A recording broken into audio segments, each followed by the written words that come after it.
Yan po, natabas namin. Yun na lang po ang natitira. Kasi yung sa may papuntat sa bahay ni Atty.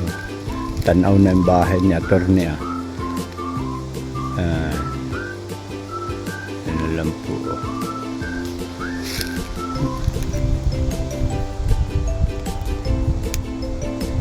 Hanggang doon na sa kay Paring Borex Lourdes. At po ako nito ay sa may iyong dampa.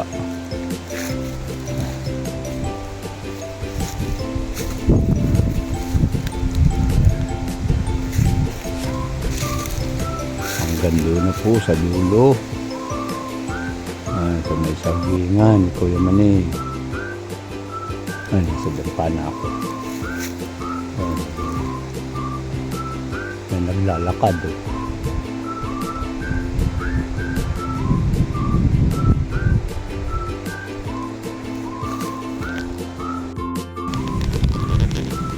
Hello po mga kasaka. Morning po. Yan, tayo po ay nagbabalak din na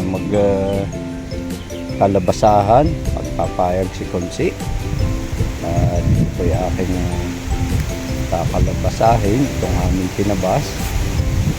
Yan, ganda ng aming aking background na hangin-hangin.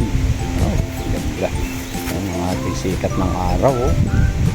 Ganda morning at talagang napakapagpalang umaga po sa araw na ito mga kasaka. Sarap ng hangin din sa niyugan, talagang press na press, walang naamoy na usaw, walang naamoy na mabaho, talagang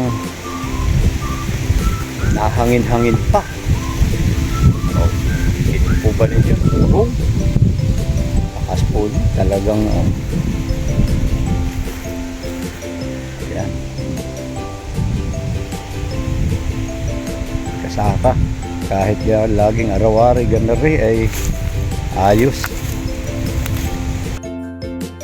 Ito po yung before. Ayun, si Kagawa doon tatapas. Ito po yung before. Malapit na sa bahay. Ayan. Ito pa rin yung before pababa sa may parang. Mamaya po nandun natin.